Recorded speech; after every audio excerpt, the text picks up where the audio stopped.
Welcome back to another video. It's been a little while since I last uploaded something, and I've just been incredibly swamped with work. I spend a lot of time coaching people around the world on career development, um, applying for jobs, and rebranding themselves. And it's just, for some reason, just before Christmas, it seems things seem to be ramping up.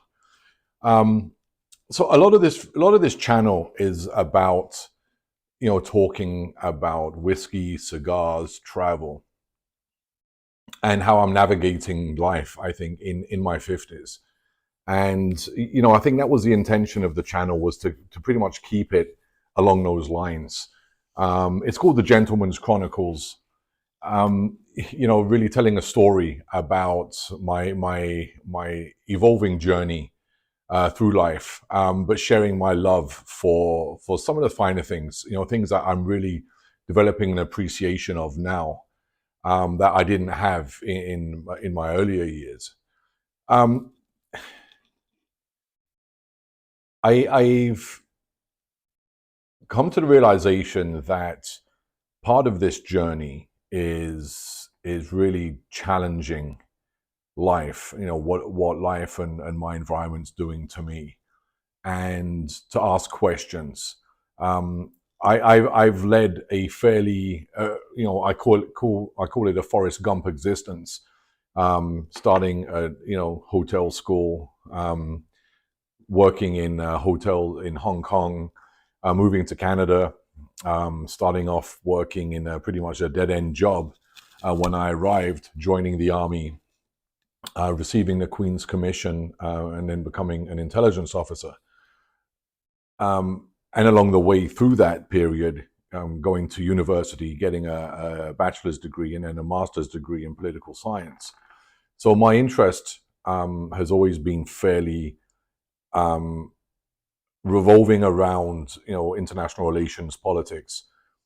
And so I think that, I want to shape this channel to really tell a story about where I am in life, but really to ask questions, to not only talk about the good things that bring me personally a lot of joy, but really to start asking challenging questions.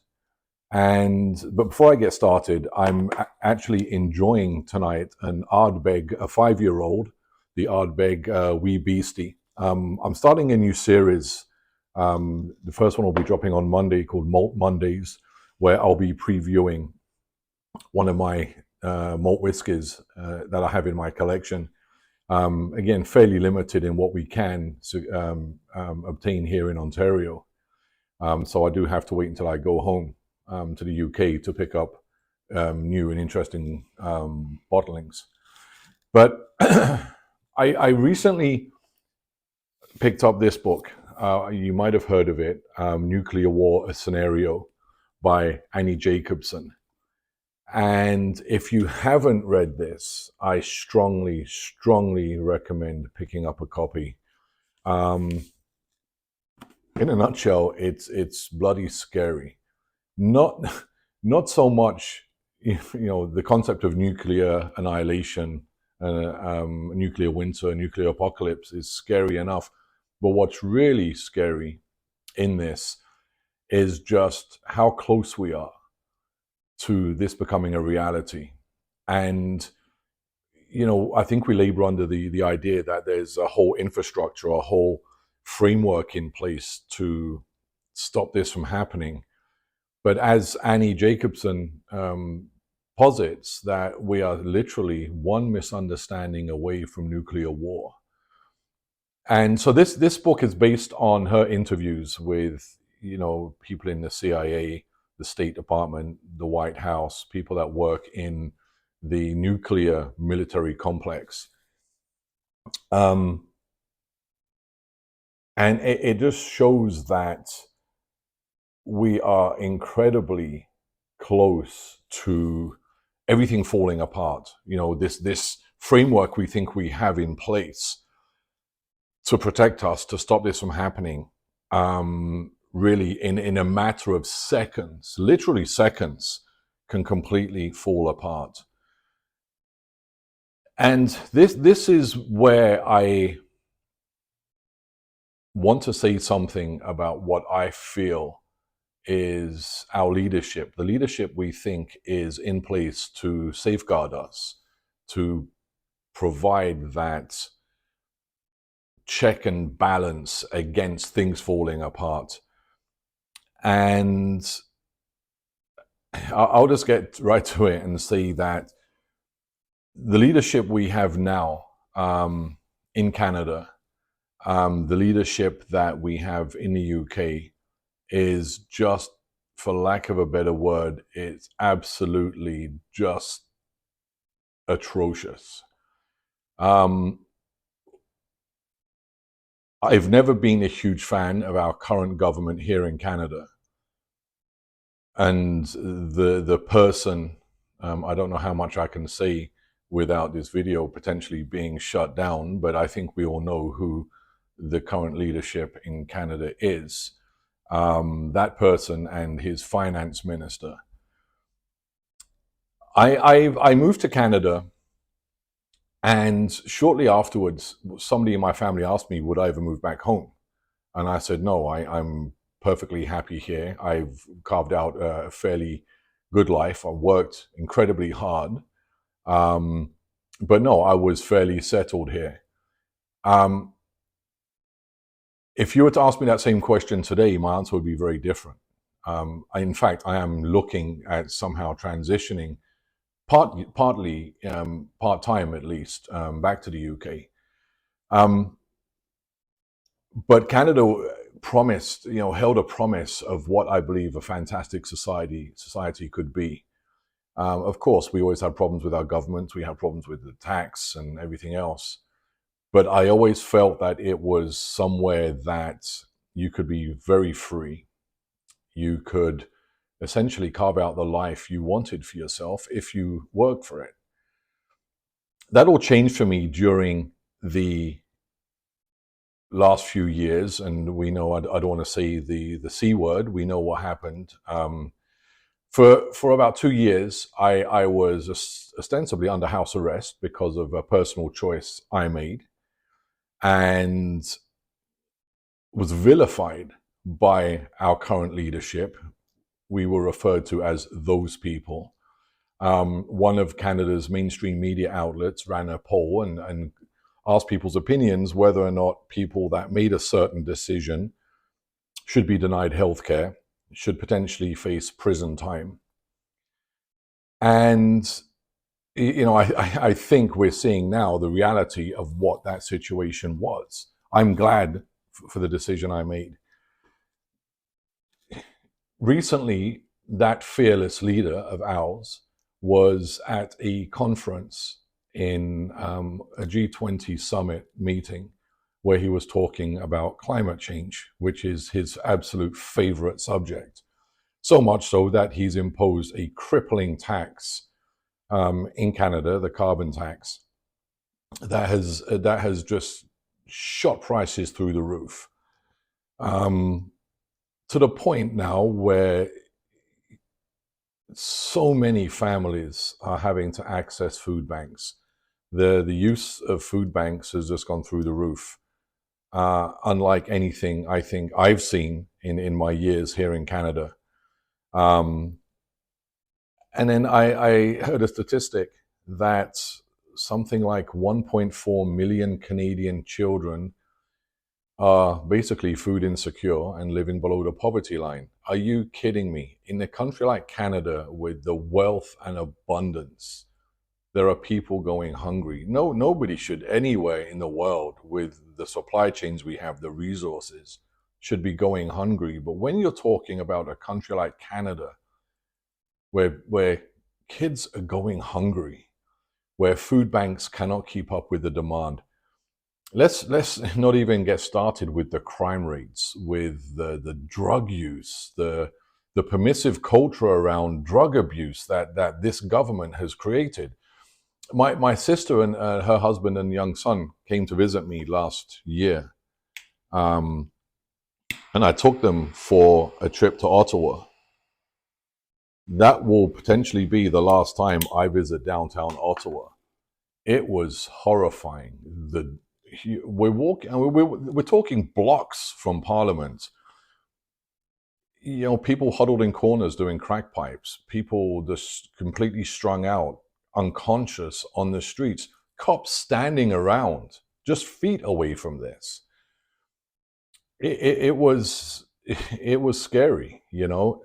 I feel that I can look after myself. My brother-in-law can look after himself too. But I tell you what, it was sketchy. It was, and I didn't feel very secure walking along those streets. The nation's capital, you know, should be the showcase of what this country is. You know, where foreign diplomats, dignitaries are visiting all the time, and they're stepping over strung out drug addicts in the street. These people need help, but they're left to rot in the streets. Nothing is being done. Absolutely nothing's being done.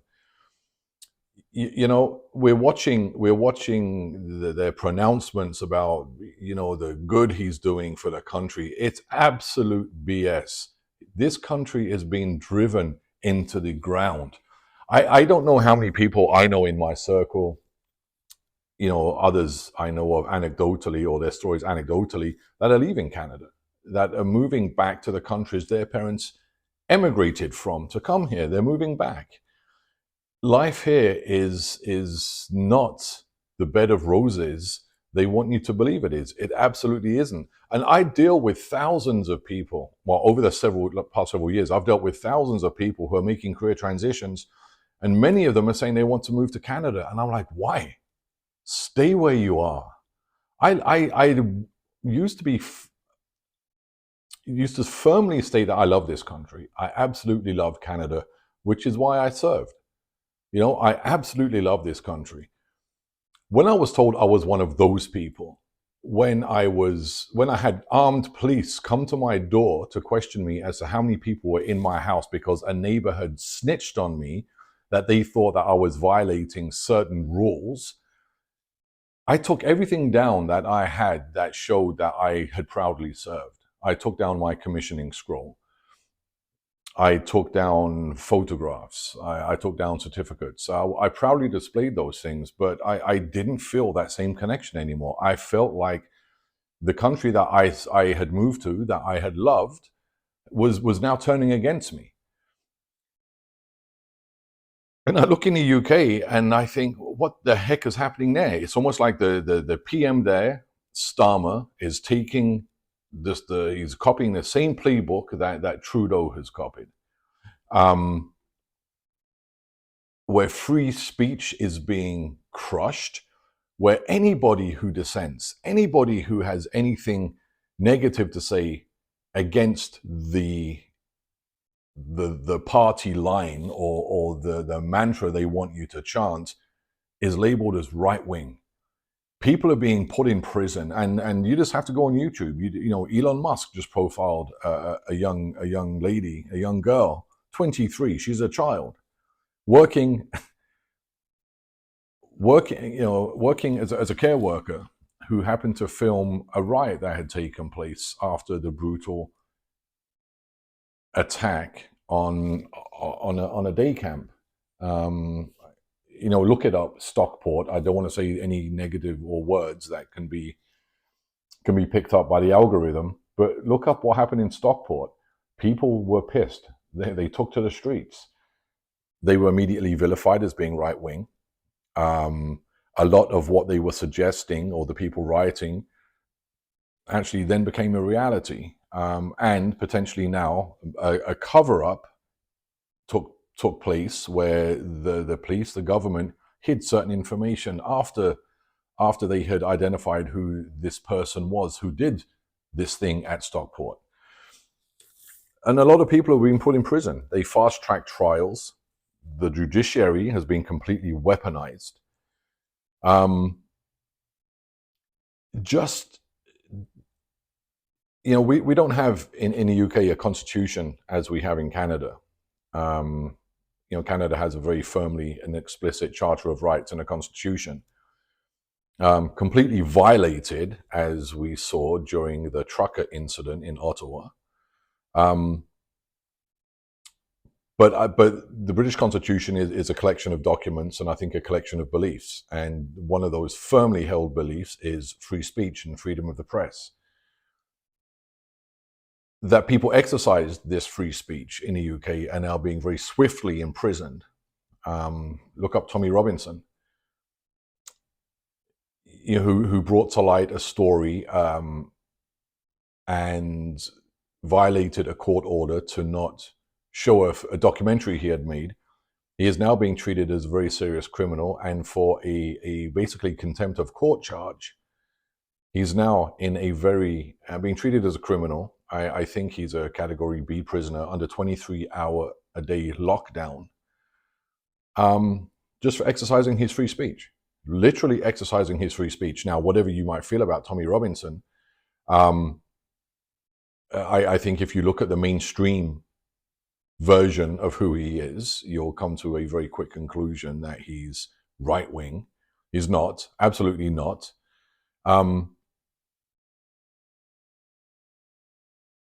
But anybody voicing discontent, anybody who's challenging where the country is headed, either in the UK and in Canada, is quickly relegated to the right-wing masses.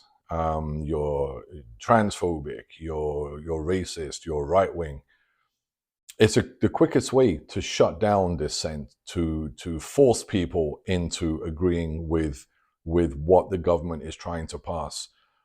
Here in Canada, we're being forced to believe that certain realities are coming true, and that we have to give up everything to make sure it doesn't, despite the fact scientific evidence is pointing in the other direction. During that G20 conference where Trudeau was talking about climate change, in light or despite the fact that so many people are suffering because of his policies, his taxes, he had the nerve, the absolute gall, and this made me want to just throw something through my TV screen, the nerve to suggest that people just tighten their belts a little bit more so that we could deal with the climate. A multi-millionaire who flies around the world in a jet plane every weekend, always somewhere, flying to a conference here, flying to a weekend retreat somewhere in the country, burning up how many thousands of gallons of jet fuel, telling people who are hungry, who are suffering, who are losing their homes, that they just need to tighten their belts just a little bit more. How dare he? How dare he? This is what Canada has become. And I feel and I fear that unless, and I think in the UK we are seeing a bigger groundswell of opposition where people are stepping up more and they're saying things. They're not willing to go down without a figurative fight. The Canadians are decent people. They generally trust their government, and they've long been willing to do their part. I met so many absolutely phenomenal Canadians in my first exposure to many of them was when I was in the army, training with people from British Columbia all the way through to the Maritimes, going on courses with submariners from Newfoundland. Just the absolute best people that you could ever hope to meet. These people are what Canada is. Not people like that guy in Ottawa. Not people like him. He is turning this country into an absolute mockery. I don't know, and we won't see it. We won't see it on the media here. We won't see what the rest of the world is saying. The media here is completely co-opted, absolutely co-opted. When our main media outlet, the CBC, is funded by the government of Canada. So they're just spinning whatever story he wants them to spin. We won't see it on Facebook because of certain changes or certain rules he's put in place. We cannot see foreign news on Facebook. So, but obviously, if you go onto other outlets such as YouTube, Twitter, you can see what people are saying about Canada. And I haven't even gotten into the, I don't know if I can say these words either, but look up MAID, MAID, that program in Canada, which unfortunately the British Parliament has, I think, or they is past the second reading, is launching in the UK. I have very mixed feelings about that, knowing that some people or people should at certain points be allowed to make a certain decision. But when that option is being suggested to people who are very vulnerable, being suggested to veterans who need other types of help, when there's a discussion that it can be expanded to children, we've lost our way. Canada has lost its way. We need an absolute change in government here. My concern is that in the next election, which unless a non-confidence vote does go through, which is unlikely because of another political party supporting Justin Trudeau for whatever benefits they're receiving,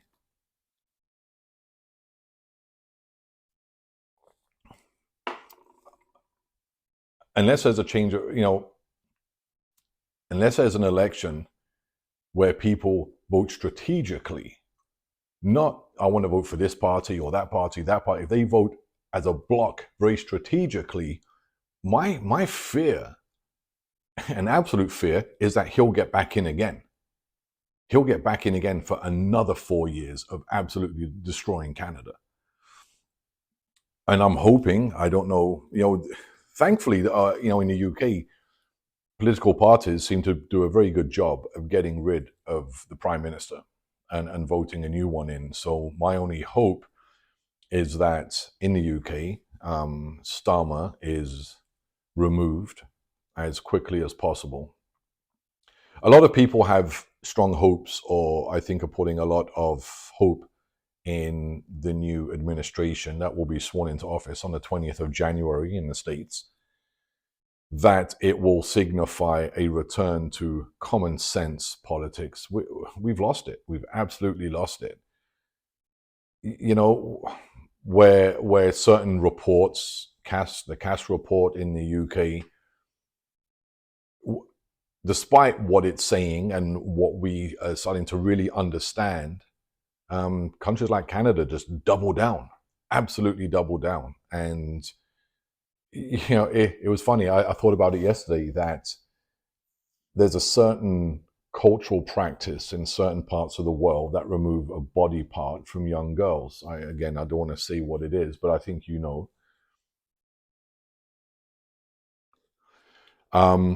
and I think that's considered that's illegal in Canada. It's a practice we all frown upon, and rightly so. But yeah, here we have a government and a belief system that says, while that's banned, while we can't do that, it's perfectly normal or perfectly acceptable to mutilate the bodies of children because they've been convinced into believing something that might not be a reality. What's happened? How did we get here? How did a country that seems so progressive and sensible as Canada get here? Because of this one guy? I don't know. I absolutely don't know. But it causes me concern. It causes me great concern that unless there is a massive change here, a massive political change, things won't get better anytime soon. Yeah, so I don't know. I mean, and I'm thinking that, I want to start spending more time back in the UK, but is it going to be just as bad there as it is here? So what choices, what options do we have? That all being said, I think that I want to keep this channel talking about the good things, maybe as an antidote to all of this insanity that's going on in the world. Talk about the good things, but at the same time, I've got to be honest. I have an opinion. I want to highlight what's going on, and I'd love to hear your thoughts, your comments. You know, I made choices during the past few years. I never challenge anybody else's choice. Everybody should be completely free. We need informed consent.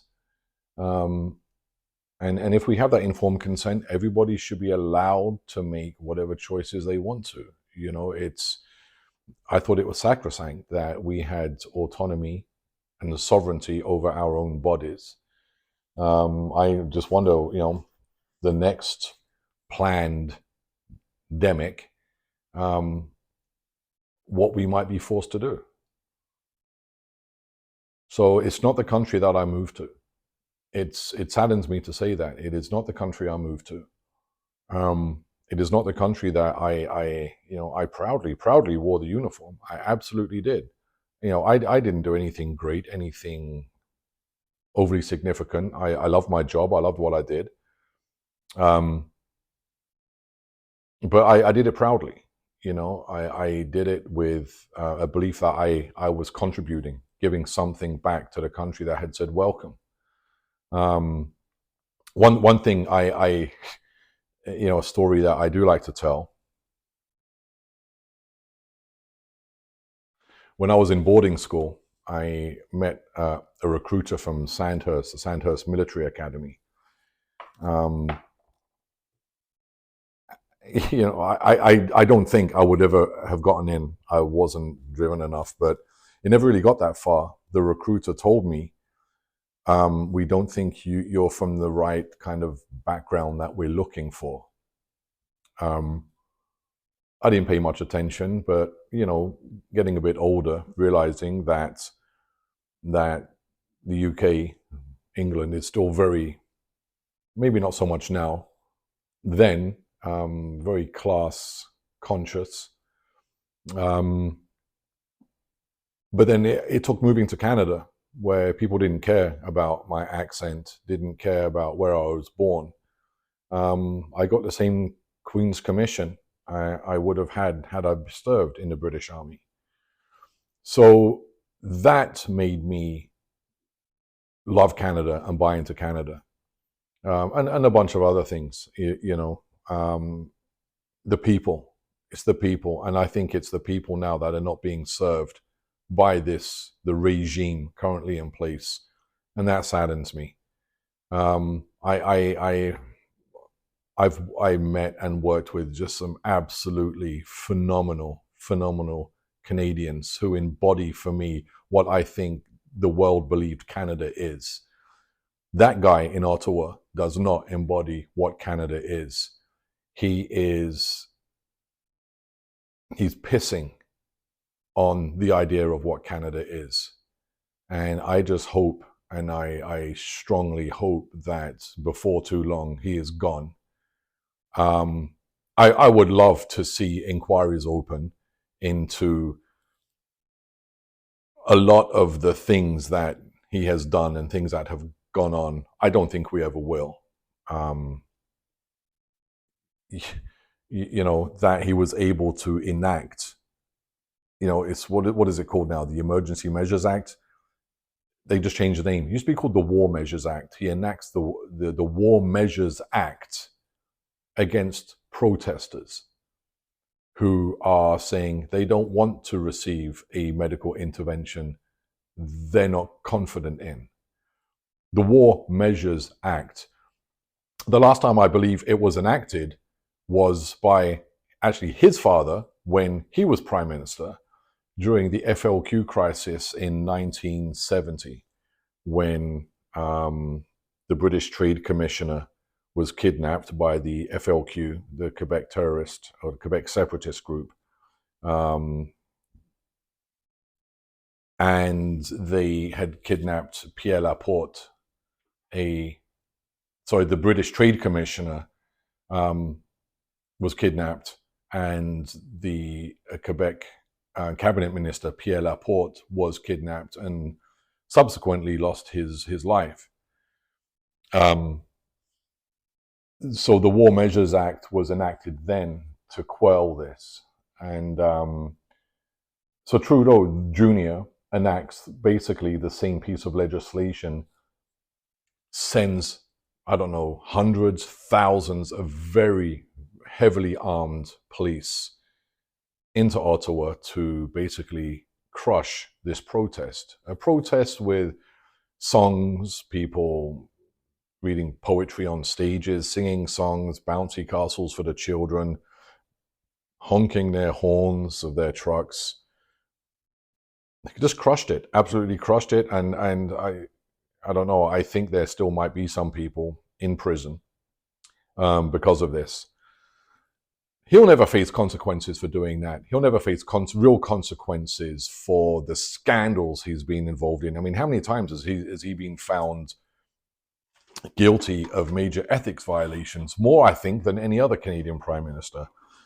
For all of the talk he has about, creating a fair, open government, how quickly he gets rid of the Justice Minister, a First Nations Justice Minister in Canada, because she won't toe his line. She won't give favors to his friends at a company that was committing, that was bribing officials in Libya. I mean, just the depth of the scandals. He'll never face consequences for any of this, I don't believe. I would love to see it. I absolutely would love to see it, but I don't think we ever will. So those are my thoughts on where we are. I'd love to hear what you have to say. And again, this isn't a video of me. I'm saddened I have to say anything negative about Canada. I absolutely do. But at the same time, I think it's my love of Canada that's forcing me to say, this has to end. This insanity has to end. This government, we need to vote this government out. We need, and I'm not saying this because I want to copy the language of the opposition. We need common sense back. We need to get back to what does it mean to be Canada. And I'm hoping that the people back in England, I'm watching some great channels, and there's a lot of people with voices, that quickly we start seeing the same things there. We start seeing a return to common sense. Canada has certain values. Britain has, the United Kingdom has certain values, which I believe we all must subscribe to. Let's have all the plurality, the diversity under that umbrella of shared values. If we don't, everything's going to fail. So that's it. That's my rant. That's what I wanted to share. I want to keep bringing more of this when I see other things happening. I want to talk about it. So I'd love to hear your thoughts, what you think, whether you're in the UK, you're in Canada, what your thoughts are. If you're an immigrant like I am, if Canada for you has changed since you arrived, have you left Canada? Are you somewhere else now? What made you decide to leave? I'd love to hear your thoughts. But again, so a couple of things. If you haven't already, Annie Jacobsen, Nuclear War Scenario. I literally read this in 2 sittings. Absolutely amazing, amazing piece. Almost for journalism. But I'm telling you, it reads like a Tom Clancy novel. Just absolutely amazing. And yeah, so I'm enjoying this Ardbeg 5-year. It's quite heavily peated, more so than a Laphroaig. Quite a peated whiskey. Goes very nicely with the Ave Maria. But stay tuned for Malt Monday, starting this coming Monday. And thanks for watching. I appreciate your time and just listening. And until the next video, take care of yourselves.